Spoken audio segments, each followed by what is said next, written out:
Well, no one is capable of humiliating Donald Trump as perfectly as Donald Trump humiliates Donald Trump. And Donald Trump did that again today. But he wasn't the only one. Donald Trump was also humiliated once again today in the Oval Office by the top elected official of another country, in this case, Canada. And we've seen a steady stream of that sort of humiliation of Donald Trump in the Oval Office this year, beginning with the president of France. The Canadian Prime Minister both humbled and humiliated Donald Trump at the same time, without Donald Trump having the slightest idea it was happening, because Donald Trump is a 78-year-old man, clearly off his game, is the polite way of putting it, and maybe in significant neurological decline and physical exhaustion at this point. When you watch Donald Trump on video and Sunday's Meet the Press saying, "I don't know," to Kristen Welker's very simple question, don't you need to uphold the Constitution of the United States as president? You were watching what appears to be an exhausted hulk of a man with his inexplicable confection of hair slightly out of place for the very first time, and some perspiration beginning to shine through his makeup, who just right there on TV gave up. He just gave up in the middle of that interview, saying, "I don't know." When is the last time you heard Donald Trump say, "I don't know"? That is one thing that the fast-talking salesman never says. Even when he doesn't know, which is most of the time. Donald Trump is the most ignorant person in American history to ever be asked questions about politics or government. And the true answer to more than 90% of those questions would always be, "I don't know." But Donald Trump can never admit that. So he throws collections of words at questions that have no relationship to the question, just to avoid saying, "I don't know." That's the thing he really doesn't want to say. But on Sunday, with his big frame curled into a weary ball on the edge of his chair, Donald Trump gave up and just said, "I don't know." He was, in effect, admitting that he doesn't remember the words of his oath of office in which he solemnly swore to defend the Constitution of the United States. Imagine how beaten down he had to be on the 104th day of his second presidency to humiliate himself by saying, "I don't know." There's a lot more at stake for the country in Donald Trump's ignorance to expressed in the answer to that question, of course. But the "I don't know" was another way of Donald Trump saying, "I give up. I just can't sling this stuff anymore." Donald Trump is tonight a total loser based on his own measure of winning. It has been a long time since Donald Trump promised his followers that they would get tired of winning. He hasn't told them that this year, not this tariff year, not this trade war year. Instead, he's told them how many pencils they can buy or how many dolls they can buy for Christmas. But he has not told anyone that they're going to get tired of winning. Donald Trump made the country a promise. It was a promise that the country did not ask for. And it has become, as they say in soccer, an own goal for Donald Trump. Donald Trump promised 90 deals in 90 days after he crashed the stock market by starting a worldwide trade war, which Donald Trump is very much losing, according to his own standard. Donald Trump promised 90 deals in 90 days 25 days ago. So we're going to run 90 deals in 90 days is possible. The boss is going to be the chief negotiator.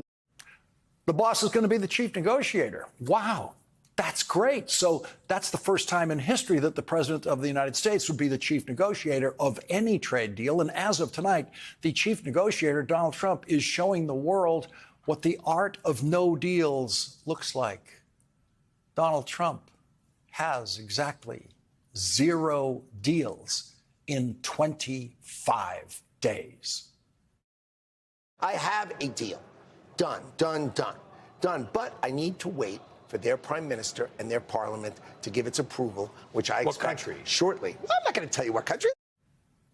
He was lying, of course, and I told you that night that he said that the most incompetent Commerce Secretary in history had no deal. None. That was 7 days ago. And Howard Lutnick has not dared to say that again, has not dared to say again that he has that deal, because he has no deal. Donald Trump has not negotiated a single deal, which means in his own terms, he is the loser in every one of the 25 deals he is supposed to have negotiated as of tonight. He has lost 25 times because he has gotten absolutely nothing in those 25 days. But that hasn't prevented Donald Trump from lying about it. Here's Donald Trump 2 weeks ago in an interview with Time magazine. Question: there's zero deals so far. Why is that, Trump? No, there's many deals. Question: where are they? When are they going to be announced? Trump: you have to understand, I'm dealing with all the companies, very friendly countries. We're meeting with China. We're doing fine with everybody, but ultimately, I've made all the deals. That was a lie. Zero deals. The art of no deals is to simply lie about mythical deals. Someone must have told the Treasury Secretary that it is against the law to lie to Congress, because this is what Donald Trump's Treasury Secretary told a House committee today. China, we have not engaged in negotiations with as of yet. Donald Trump said 2 weeks ago that Donald Trump, was meeting with China. We're meeting with China. Those were his exact words. The Treasury Secretary today said, no, that's not true at all. Not one word has been spoken to China. None of us are meeting with China. The president wasn't telling the truth. That's what the Treasury Secretary told Congress. So there's Donald Trump's Treasury Secretary humiliating Donald Trump today and knowing he can get away with it because he has seen Donald Trump up close this year.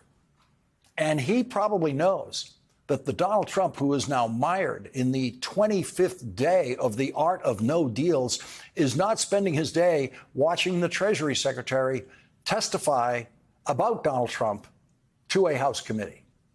No.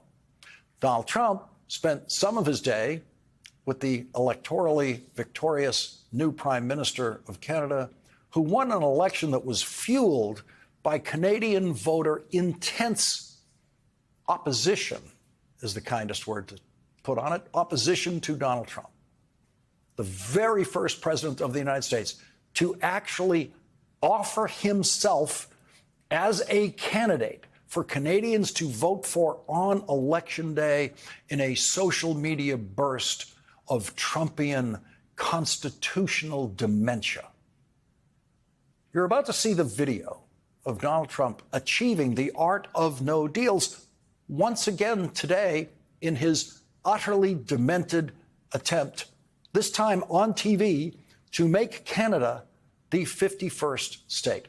What you are about to see is the President of the United States, who sounds like he is out of his mind, sitting beside a real head of state who obviously, though he must have expected it, still can't really believe what he's hearing in the Oval Office.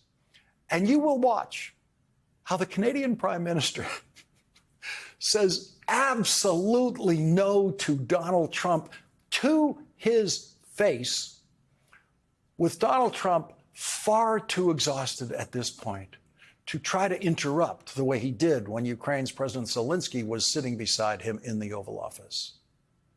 Things have gone very badly for Donald Trump every day since President Zelensky was in the Oval Office.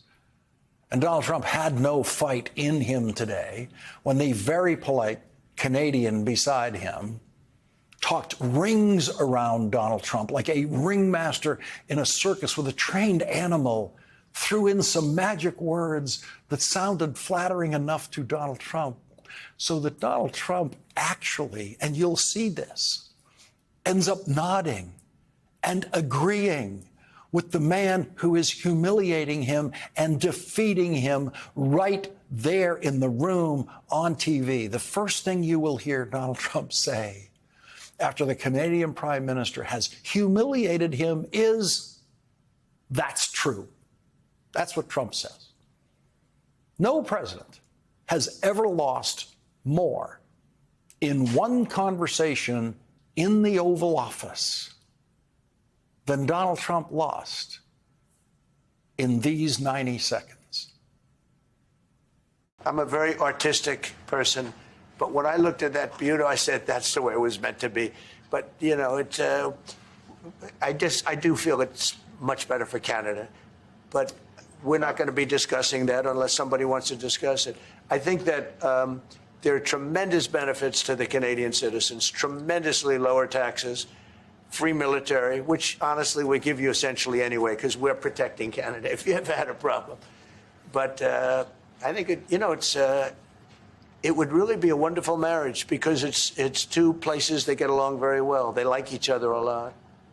Well, if I may, as you know from real estate, there are some places that are never for sale. That's true. We're sitting in one right now, Buckingham Palace that you visited as well. That's true. And having met with the owners of Canada over the course of the campaign last several months, it's not for sale, won't be for sale ever. But the opportunity is in the partnership and what we can build together. And we have done that in the past. And part of that, as the president just said, is with respect to our own security. And my government is committed for a step change in our investment in Canadian security and our partnership. And I'll say this as well, that the president has revitalized international security, revitalized NATO, and us playing our full weight in NATO. Kind of sad. The old guy slumped forward in his bad posture, the Canadian sitting up, the Canadian talking rings around him. Prime Minister Mark Carney, you can see, mind racing while Donald Trump's saying these insane things. And then finally, when the Prime Minister gets his shot, could not be more calm. And Donald Trump doesn't even understand what's happening on the Canadian side of that conversation. The other deal Donald Trump failed to make right there in that room on TV was a trade deal with Canada, which Donald Trump has been promising all year. Now, to make a new trade deal with Canada, Donald Trump will have to legally amend through a vote in Congress the trade deal that he already has with Canada, that his administration negotiated in the first Trump presidency. That was the rewrite of the North American Free Trade Agreement, which Donald Trump signed into law in 2018. That agreement, which Donald Trump signed into law, makes it legally impossible for Donald Trump to reach a trade agreement with Canada without also reaching a trade agreement with Mexico at the same time. Are you optimistic? Can we make a deal with Canada? I think it's really complex. I think this is really complex because they have been basically feeding off of us for decades upon decades upon decades, right? Wrong. But what could possibly be the problem? The boss is in the room with the boss of Canada. Why couldn't the boss make a deal today? The Lutnicks in the Trump administration never said it's very complex. When they promised 90 deals in 90 days, Donald Trump is now refusing to do joint press conferences, the standard thing with visiting heads of state, because he does seem to have figured out exactly how much humiliation would be heaped upon him in such a press conference. Prime Minister Mark Carney had a few things to say, though, after teaching Donald Trump a few lessons in the Oval Office. I was watching your face through the meeting in the Oval Office, and I wondered what was going through your mind when the president talked about erasing the artificial border and how he criticized your predecessor and Madam Freeland. Thank you for your question. I'm glad that you couldn't tell what was going through my mind as that was going through. With respect to the first point, The president has made known his wish about that issue for some time. I've been careful always to distinguish between wish and reality. I was clear there in the Oval Office, as I've been clear throughout on behalf of Canadians, that this is never going to happen. Canada is not for sale. It never will be for sale. Some things, as I said in the room, some things are never for sale, and he agreed with that. I distinguish between the two. Have you asked the president to stop calling Canada the 51st state? Yes. When did you ask him? Today. What was his answer? Well, we'll look. I don't know. He's the president. He's his own person. I would go back to showing the difference between a wish and a reality. We're very clear. I've been very clear publicly, consistently. I've been very clear in private. I was clear again in the Oval Office. Would be clear throughout. The president, he understands that we're having a negotiation between sovereign nations, and that we will only pursue and accept a deal that's in the best interests of Canada, not just in the short term, but in the medium and long term for Canada. Which country do you think is prouder today of their highest ranking elected official? Canada or the United States? That view you just saw, by the way, is the view from the Canadian Embassy, which is one of the largest, if not the largest, embassy buildings in Washington. And it is the closest embassy to the capital of the United States, a deliberate choice by Canada and the United States to show how close these two governments are supposed to be and always have been, until Donald Trump insanely decided to cause trouble with the strongest ally the United States of America has ever had. Donald Trump always lied about tariffs during the presidential campaign. He always told the lie that China would pay the Trump tariffs. Other countries would pay the Trump tariffs. Now Donald Trump is telling Americans that tariffs will make them unable to afford the number of toys they might want to buy for their children for Christmas because we pay the tariffs. Donald Trump's teaching everyone that. Donald Trump is telling his followers that they won't be able to afford the number of pencils they might want to buy. That's how much they're going to have to pay for the Trump tariffs. Donald Trump has now made it very clear who pays the Trump tariffs. He's actually made it clearer than anyone else who's ever attempted to make it clear by talking about dolls and pencils and making it really simple and telling people it's going to cost you. It's going to cost us. He's telling people they will be only able to afford 5 pencils when the Trump tariffs are in full effect. A pencil costs 25 cents now. He thinks you're only going to be able to afford 5 of them. Because when you pay those tariffs, the price of a pencil is going to be so high. What, $5? What's he talking about? And because Donald Trump's dominant characteristic is now and always has been rank stupidity, he cannot stop bumping into his own stupidity about his examples of what can be under the Christmas tree because of his tariffs. After saying last week that because of his tariffs, children will get $2 instead of $30. That's what he said. $2 instead of $30 for Christmas. And then this week, amending that to $3, $4, or maybe even $5 when he stupidly talked about Christmas again while meeting with someone in the Oval Office this evening who has nothing to do with Christmas or tariffs. He did it again. There he was in a meeting with the head of an international soccer organization.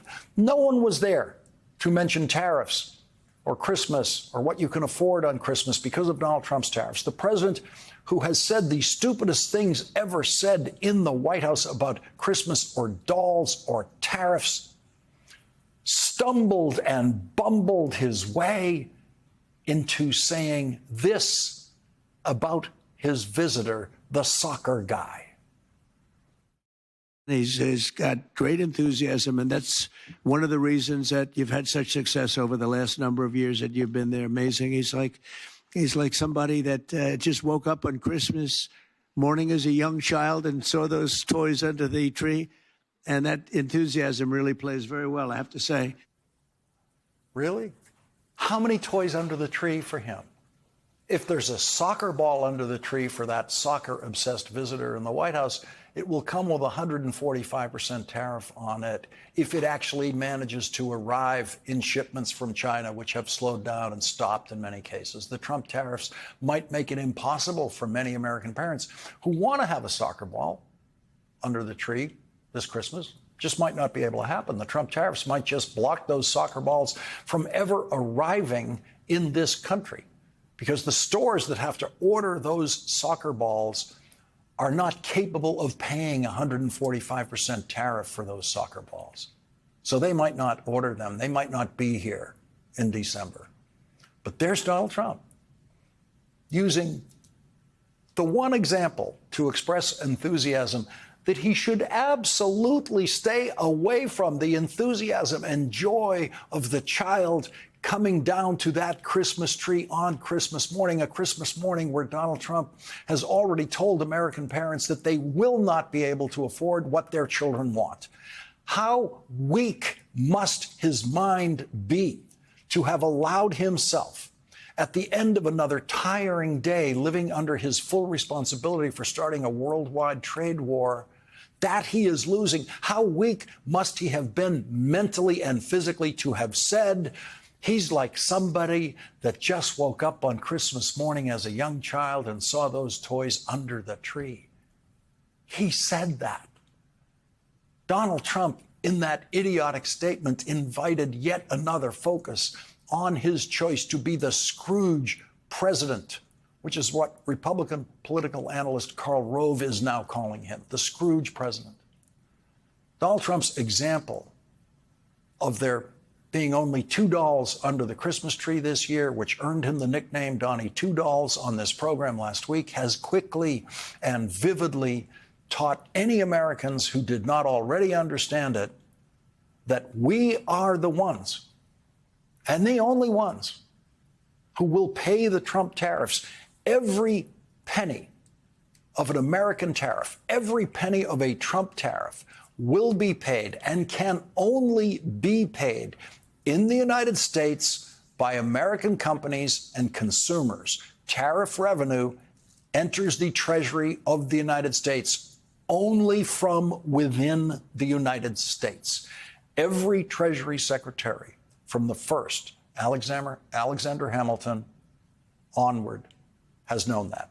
Every member of Congress has always known that. Every member of the Senate, every president always knew that. But today, with Donald Trump's Treasury Secretary testifying to Congress, knowing that lying is against the law, he tried desperately to evade a very simple question posed by our first guest tonight. Who pays tariffs? Who pays tariffs? Sorry? Well, who pays tariffs? Sorry, Mr. Secretary, please. Excuse me. The question is very simply, who pays tariffs, Mr. Chairman? I'd like him to answer that question. Well, He wants to answer other questions. Well, Congressman, if the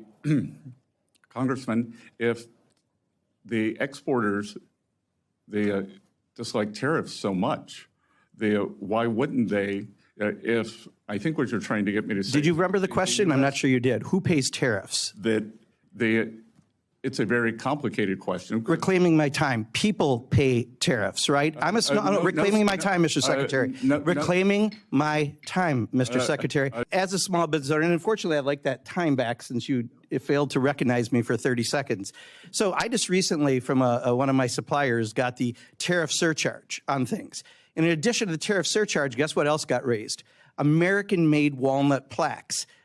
That has nothing to do with tariffs, but companies take advantage and do that. So right now, we are getting screwed right and left because of the indiscriminate use of tariffs. That's the reality for Main Street. So I'll ask one more time, who pays tariffs?